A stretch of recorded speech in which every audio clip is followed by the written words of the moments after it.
Hai hai, assalamualaikum sahabat. Ketemu lagi di novel Bidadari dalam Puisi part 27. Ada yang jadian nih, pasti happy. Terus mereka mau ngapain aja setelah jadian? Yang penasaran? Yuk kita lanjut. Cus. Part 27. Kebahagiaan dua hati. Alia berlari dan saja mengelilingi pohon-pohon pinus. Di belakangnya ada Apkar yang juga berlari mengejarnya. Alia, berhenti. Alia benci Kak Apkar. Akhirnya tubuh Alia berhasil ditangkap Apkar. Dengan gemas, digendongnya tubuh Alia dari belakang sambil berputar-putar di udara. Sudah Kak, ampun. Apkar tidak memperdulikan teriakan Alia. Merasa kepalanya pun ikut berputar, Apkar menghentikan gerakannya. Sedikit terhuyung, Apkar mencoba bergerak. Alia hilang kendali, langsung terduduk di tanah dan memijat kepalanya. Alia pusing Kak. Hukuman, kamu sudah membenciku. Alia mau... Alia tiba-tiba muntah di dekat Apkar. Apkar langsung bingung dan mengurut leher belakang Alia. Ah, kamu sakit? Maaf, aku cuma bercanda. Ah, jangan sandiwara lagi. Alia benar-benar muntah karena kepalanya pusing akibat Apkar memutar-mutar tubuhnya berkali-kali. Beberapa orang melihat dari jauh. Ada juga seorang ibu-ibu yang sedang bersama anak kecilnya agak mendekat. Alia yang setelah memuntahkan sedikit isi perutnya sudah bisa mengambil posisi duduk bersandar di pohon. Menyadari ada yang memperhatikannya, walaupun masih pusing, tapi Alia masih bisa memunculkan ide untuk membalas kelakuan Apkar barusan. Mas harus bertanggung jawab. Ini akibat perbuatan Mas. Alia berpura-pura ingin lagi dan tangan satunya pegang kepalanya, seakan sangat pusing. Apkar bengong. Alia ngomong apa? Mas, jawab aku. Mas bertanggung jawab kan? Jangan meninggalkan aku setelah Mas berbuat seperti ini. Alia menutup wajahnya dan terisak-isak. Apkar semakin gugup. Sadar Al. Kamu yang seharusnya sadar Mas. Apa yang sudah kamu lakukan padaku? Ibu yang tadi memperhatikan dari dekat semakin mendekati mereka. Mbak, saya bawa minyak kayu putih. Mungkin bisa mengurangi mualnya. Sambil membuka botol minyak kayu putih dan memijatkannya di leher. Ibu itu menoleh pada Apkar. Mas, tidak kasihan apa dengan mbaknya? Mas harus bertanggung jawab. Kasihan kan anak yang dikandungnya Mas. Bagaimanapun, kalian harus mempertanggungjawabkan ini. Kalian yang salah. Tapi Bu, kami tidak cukup Mas. Sekarang apa maunya Mas? Alia membentak. Apkar memandang lesu Alia. Lelucon bodoh Alia. Hentikan, pintanya dalam hati.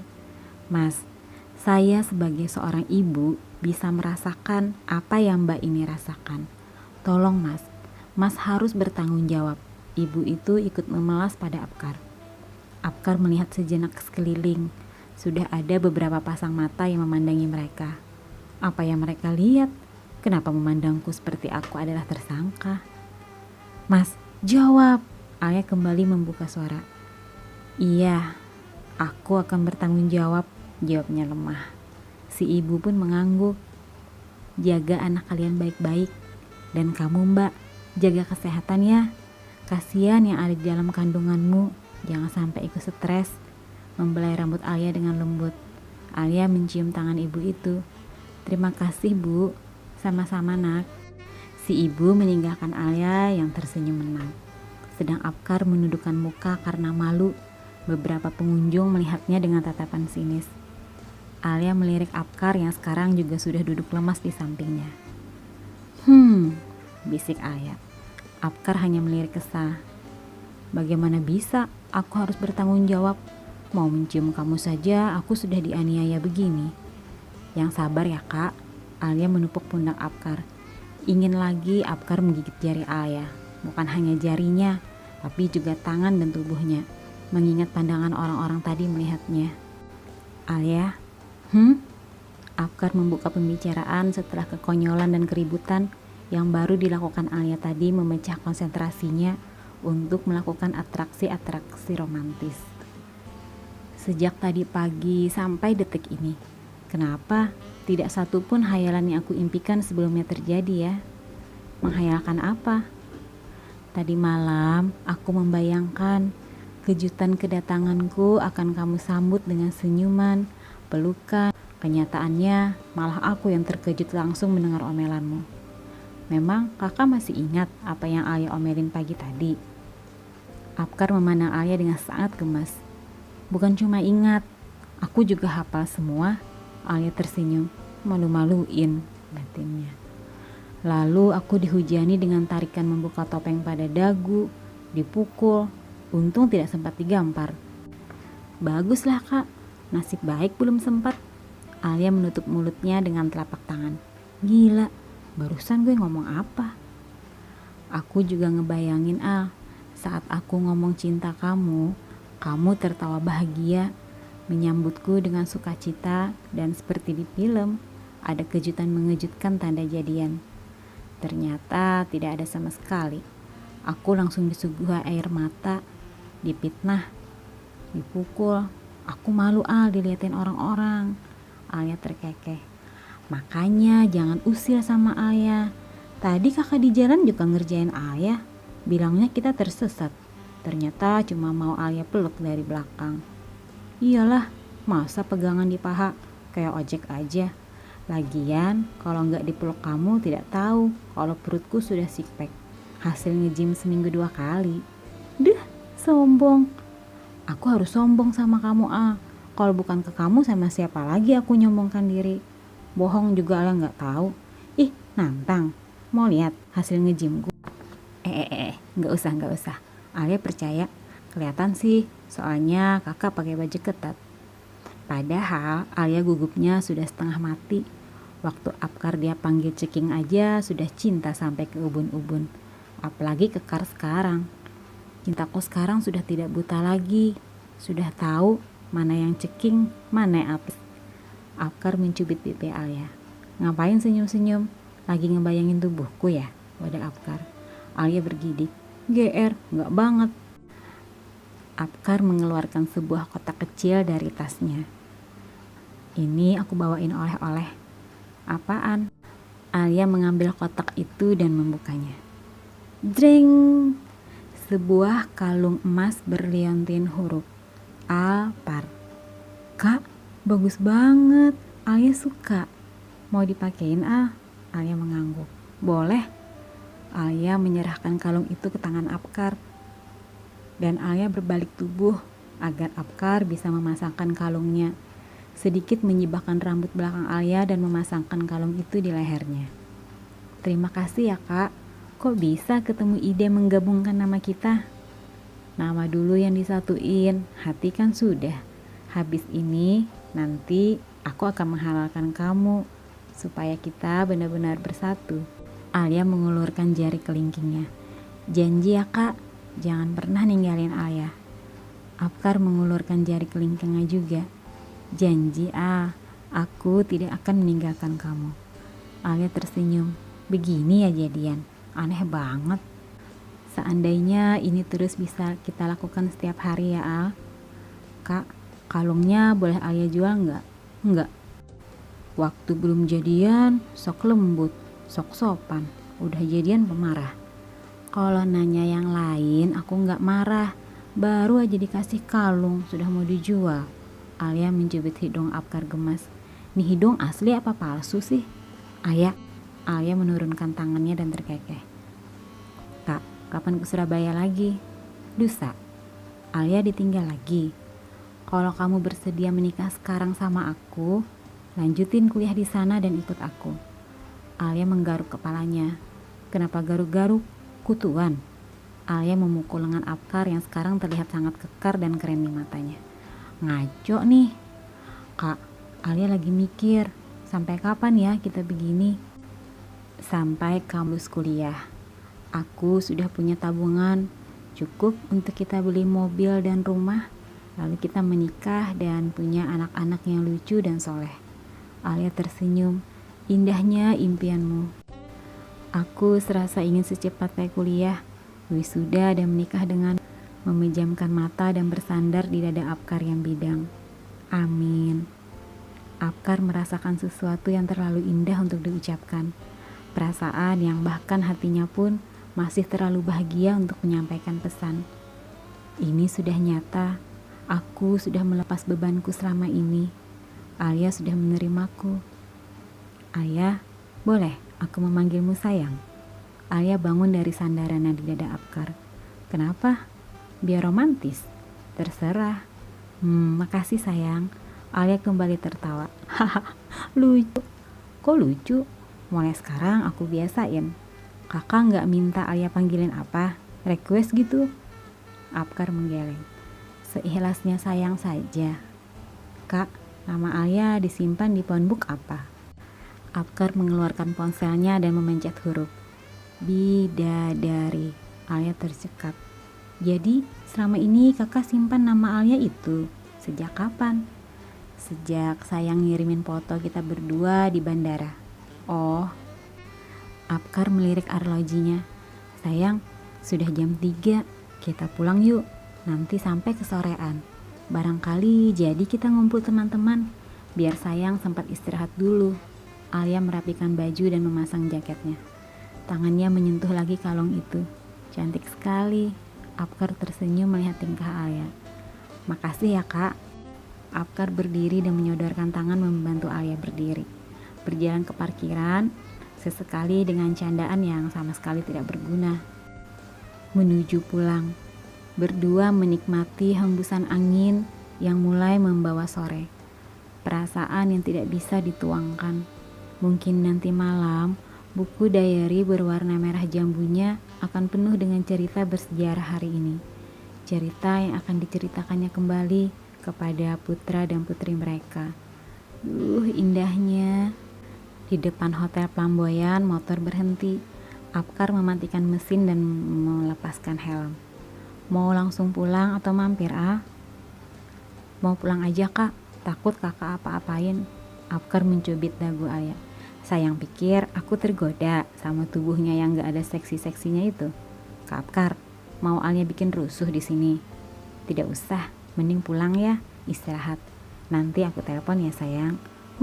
Barusan ketemu sudah mau nelpon lagi. Kan sudah kita ceritain. Kangennya belum tuntas. Terus mau disambung. Pokoknya sampai tua, sampai maut memisahkan. Perasaan ini akan terus-menerus kita sambung. Ya enggak sayang? Ya aja lah. Kak, Alia pulang dulu ya. Dah. Assalamualaikum sayang. Bukan dah. Iya, assalamualaikum. Waalaikumsalam. Hati-hati sayang. Iya. Alia melajukan motornya dari depan hotel menuju kosnya. Sesampai di kos, Alia langsung mandi dan sholat. Sudah segar dan merebahkan diri di kasur, mengecek ponselnya karena sudah seharian tidak mengintip sosial media agar tidak mengganggu acaranya berdua dengan Apkar. Sempat tadi dilihat, cuma buat mengambil foto saat di Pinus. Chatting group, Sylvia. Ayah, lo kemana aja? Gue telepon nomor di luar servis area terus. Roni, tadi sih bilang ke gue mau jalan-jalan sama Apkar. Gak tahu jalan kemana sampai di luar area gitu. Sylvia, ayah, kalau sudah aktif kabarin kita ya. Roni, oh iya, gimana kalau malam ini kita ngumpul? Mumpung Apkar masih di sini, lusa balik ke Surabaya. Arga, di mana? Sambil makan malam aja Ron. Roni, iya, di mana ya? Sylvia, di ayam goreng penyet Jalan Kalimantan. Gue pernah makan itu sama Kak Agus, enak loh. Roni, oh iya, gue tahu tempatnya. Gue ajak cewek. Arga mengacungkan jempol. Alia, hai, gue baru datang. Diajakin tadi ke tempat wisata Taman Pinus. Keren banget tempatnya. Nanti kita ke sana ya. Ayah mengirim foto dia sendiri hasil jepretan penata gaya. Kalian 5 gambar. Sylvia, gila, cakep banget Al. Jauh nggak? Ayah, sekitar 1 jam perjalanan motor gue. Sylvia, jadi gimana ceritanya tadi Al? Ayah, ntar ceritain, gue mau tidur dulu, capek. Nanti kan kita makan habis maghrib. Roni, pamali Al, ini sudah mau maghrib, lo mau tidur? Alia, masih setengah jam, masih sempat. Asli gue capek banget. Dah, cinta-cinta gue.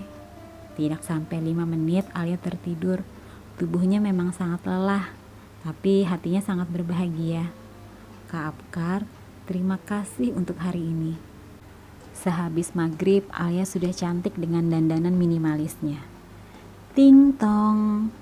Alia, ada Apkar. Terdengar suara Yanti dari bawah.